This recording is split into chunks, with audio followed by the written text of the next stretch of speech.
Bonjour les investisseurs, je suis Fabien Tatibouet, CEO de la société Fabien Immobilier. C'est un plaisir de vous retrouver aujourd'hui. Beaucoup d'investisseurs me font part de leurs difficultés à trouver un bien immobilier. Effectivement, le marché immobilier est très tendu. Pour ça, il faut avoir une méthode. Dans cette vidéo, donc, je vais vous expliquer comment trouver un bien immobilier en moins de 3 mois. Je vais vous expliquer la méthode que j'utilise pour mes investissements, mais aussi pour mes investisseurs, afin que vous puissiez trouver le bien qui correspond exactement à vos critères. Mais avant de commencer par la recherche, il faut d'abord déterminer certains paramètres que je vais vous expliquer maintenant.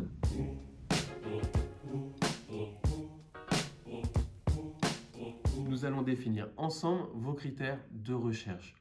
Pour ça, je voudrais que vous vous posiez une question. Quel est l'objectif de votre investissement immobilier? Est-ce que votre objectif, par exemple, c'est de vous constituer un patrimoine immobilier sur le long terme? Dans ce cas-là, votre investissement, c'est un investissement patrimonial. Pour faire simple, c'est quoi du patrimonial? Vous allez prendre une grande ville, un cœur de ville, une belle qualité de construction. C'est ça du patrimonial. Si maintenant vous voulez plus de rentabilité, vous allez faire quelques concessions. Par exemple, sur le quartier ou sur la qualité de construction. Et puis, si vous voulez de la rentabilité, pour être clair, vous allez aller soit dans des quartiers qui sont populaires, soit en zone rurale. Il va falloir que vous fixiez votre budget. Votre budget, vous allez regarder quelle est la somme de votre épargne que vous voulez allouer à votre projet d'investissement locatif. Et puis également, vous allez consulter un courtier en crédit immobilier ou votre banque pour déterminer quel est le montant de l'emprunt maximum auquel vous pouvez prétendre. Donc avec ça, vous allez avoir le budget total. Dans le prix d'acquisition, quand vous allez acheter un appartement, il va falloir aussi considérer qu'il y aura des frais de notaire, forcément, puis il y aura peut-être aussi des frais d'agence, et puis il y aura peut-être des travaux. Donc tout ça, il faut le considérer pour pouvoir constituer votre budget total.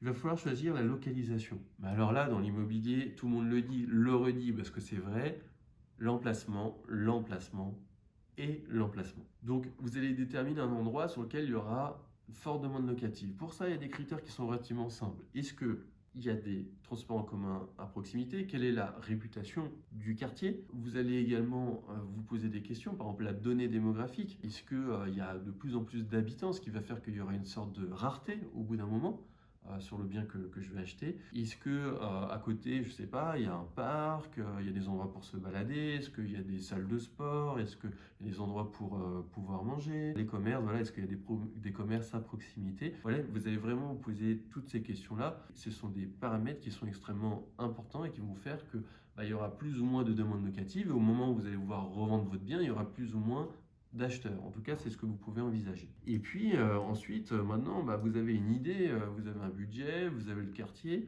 vous allez vous décider sur est-ce que je veux un studio, un T2, est-ce que je veux faire une colocation par exemple, et vous allez vous poser ces questions-là. Vous allez, comme vous connaissez le quartier, vous pouvez taper sur Internet. Si vous ne connaissez pas le prix de l'immobilier à l'endroit auquel vous cherchez, vous allez avoir une moyenne avec une fourchette basse et une fourchette haute. Ça va être un indicateur pour savoir si le type de bien que vous cherchez correspond effectivement au budget.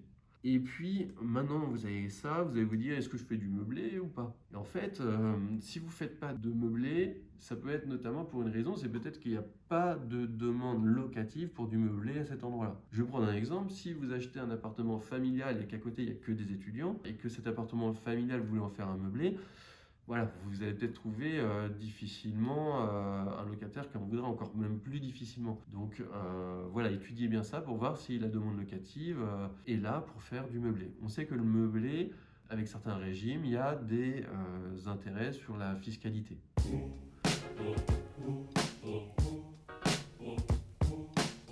Maintenant qu'on a défini ça, qu'on s'est posé un maximum de questions, on va coucher ça sur le papier. Vous voyez, je vous ai préparé un document. Il est très simple. Il y a 5 lignes, 5 choses à remplir. On va le remplir ensemble. Le budget. Quel est votre budget? Par exemple, 200 000 euros. Donc ça, c'est le budget maximum, tout compris. Ensuite, le type de bien. Par exemple, T2. Le quartier, je vais prendre des quartiers que je connais bien. Allez, Saint-Félix, Saint-Clément. Financement, là, vous allez mettre validé, s'il est validé. Hop. Les travaux, vous allez répondre simplement par oui, non ou que travaux de rafraîchissement. Par exemple, nous, on va mettre oui. Donc là, en fait, vous avez couché sur le papier vos critères et c'est des critères qu'ensuite on va pouvoir communiquer. Je pense que vous avez bien compris que pour trouver un bien immobilier qui soit rentable et qui correspond à vos critères, il va falloir communiquer à un maximum de personnes que vous cherchez un bien et ça, ce document, vous allez être précieux tout au long de votre recherche.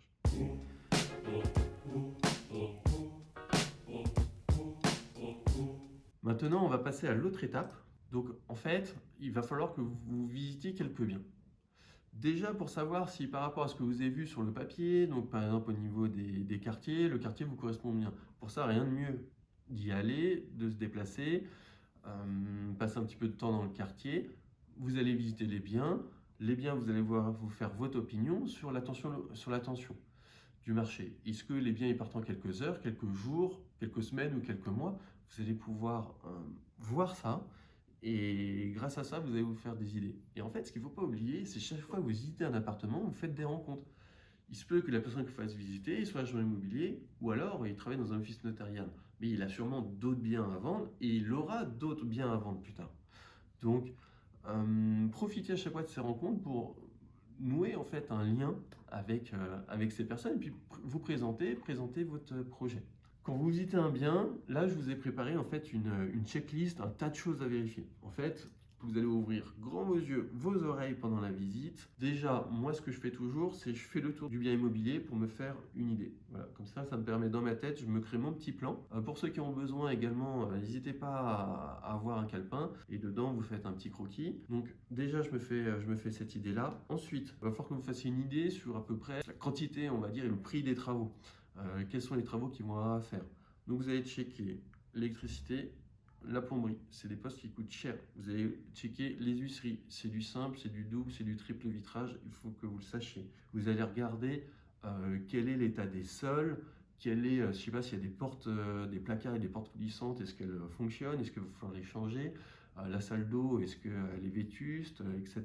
Donc ça, vous allez regarder. Ensuite, vous allez regarder l'humidité. Soyez un détecteur à humidité. Vous allez regarder en bas, et vous allez regarder en haut. Surtout si on est au rez-de-chaussée ou au dernier étage. Vous allez bien regarder ça pour voir s'il n'y a pas de traces d'humidité. Franchement, achetez pas un bien immobilier quand vous avez des traces d'humidité. C'est un calvaire après pour résoudre ce genre de problème. Donc vous regardez ça.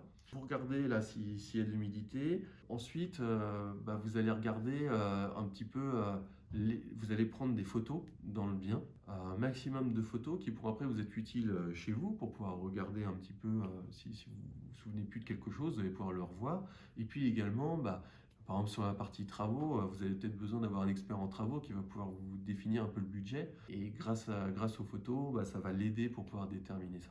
Vous allez aussi poser des questions, pourquoi l'appartement est en vente, depuis combien de temps il est en vente, qui sont les propriétaires, quel est leur projet à venir, en gros comprendre un petit peu l'état d'esprit, quelles sont les choses qui sont importantes pour les vendeurs, et vous allez, vous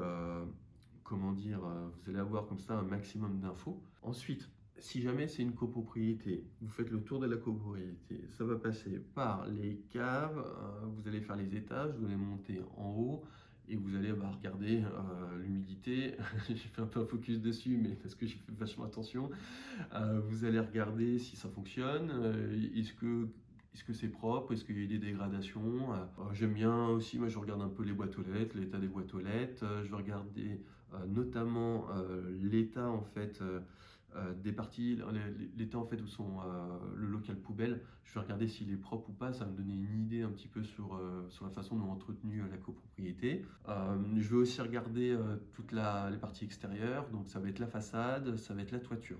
Si jamais, par exemple, il y a des travaux de façade, en fait, ce qu'il faut, c'est le savoir, parce que là, vous faites du financier, quoi. Vous investissez. S'il y a des travaux, à la rigueur, ça va vous permettre de défiscaliser. Ce qu'il faut voir, c'est est-ce que, en intégrant le fait qu'il y ait des travaux, est-ce que, globalement, l'investissement va être intéressant? Et est-ce que vous allez toujours être au prix du marché? Donc, regardez bien ça. Et en fait, si ensuite vous faites de la négociation, ça va vous permettre de pouvoir justifier pourquoi vous demandez la réduction d'un prix. Donc dans cette checklist, là, vous la regarderez et surtout, soyez consciencieux, regardez vraiment étape par étape. Puis après, il y a des choses à savoir comme le règlement de salubrité ou des choses comme ça de votre ville. Voilà, renseignez-vous vraiment un maximum. Et en fait, si jamais vous n'avez pas la réponse, c'est très simple, vous ne connaissez pas le règlement de salubrité, sûrement, et bien en ce cas-là, vous posez la question. Voilà, vous remarquez par exemple qu'une fenêtre, elle est petite, c'est pas très lumineux à l'intérieur, vous posez simplement la question. J'ai remarqué que la fenêtre était petite. Mon projet, c'est de faire un investissement locatif. Il y aura donc un locataire en place. Est-ce que le fait que la fenêtre soit petite permet de pouvoir louer le bien? Voilà. Et par exemple, à Nantes, la réponse peut être non. Donc vous allez regarder ça, poser un maximum de questions, et ensuite vous allez faire un retour.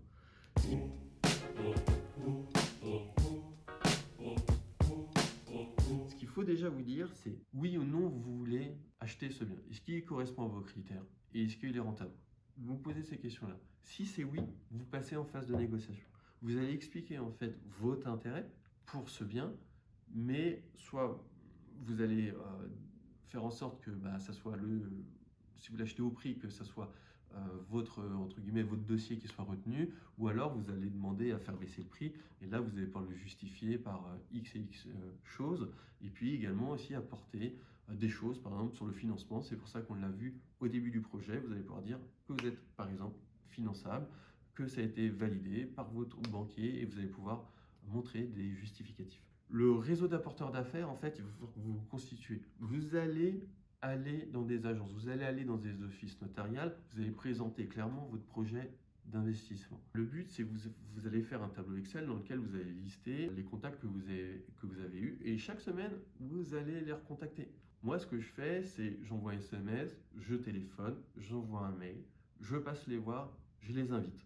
Je les invite au restaurant, je les invite à prendre un café. Soyez méthodique, faites ça. En fait, vous allez voir que votre réseau, il va grossir assez rapidement. Et au bout d'un moment, quand un apporteur d'affaires va, par exemple, faire une estimation d'un bien, il va penser à vous. Et moi, ça m'arrive souvent qu'ils se disent « Ah tiens, ça correspond exactement à la recherche de Fabien. » Donc, quand je fais l'estimation, au niveau du prix, je pensais mettre un petit peu plus, mais je vais mettre ce prix-là parce que je sais que aussitôt le mandat sera signé, aussitôt il sera vendu puisque Fabien va l'acheter pour lui ou va le faire acheter à un de ses clients. Je pense que là, vous avez bien compris toutes les phases. La phase première qui est définir précisément vos critères de recherche, puis ensuite faire des visites pour pouvoir savoir si effectivement ça correspond bien à l'idée que vous étiez faite, et si oui, vous allez visiter ensuite un maximum de biens, rencontrer un maximum de personnes, vous allez relancer un maximum, vous allez être en veille en fait permanente sur le marché immobilier, ce qui va vous permettre à un moment de pouvoir saisir une opportunité. Vous allez visiter un bien, vous allez vous dire oui, c'est celui-ci, il correspond à mes critères, et d'ailleurs je peux vérifier pour voir si c'est bien ça, ok, c'est bien ça, et j'ai tous les arguments aujourd'hui pour l'acheter soit au prix et être le premier, soit pouvoir faire une négociation. Donc moi, j'arrive à trouver des biens dans un délai qui est avant 3 mois. Pourquoi? Parce que je vais constituer au fur et à mesure des années un réseau d'apporteurs d'affaires et je l'entretiens en permanence. Donc faites ça et surtout, à chaque fois, vous allez faire un retour précis et vous allez pouvoir dire, bah non, celui-ci, je ne le prends pas parce qu'en fait, on dit très très souvent non. Et vous allez pouvoir dire, bah non, je ne le prends pas parce que voilà, il ne correspond pas sur telle partie à mes critères. Mais par contre, si vous trouvez un bien qui correspond à ça, qui correspond à mes critères, donc je pourrais en faire l'acquisition. J'espère que cette vidéo vous aura permis de pouvoir comprendre, définir vos critères et que vous allez pouvoir trouver un bien immobilier dans une période qui va être courte et puis surtout que ce bien immobilier répondra à vos critères, qui sera rentable. Je vais faire d'autres vidéos, on va se retrouver dans d'autres vidéos dans lesquelles je vais vous donner des conseils pour votre recherche et puis également je vais aborder des termes comme la gestion locative. Je vous souhaite une bonne journée et je vous dis à bientôt les investisseurs. Au revoir.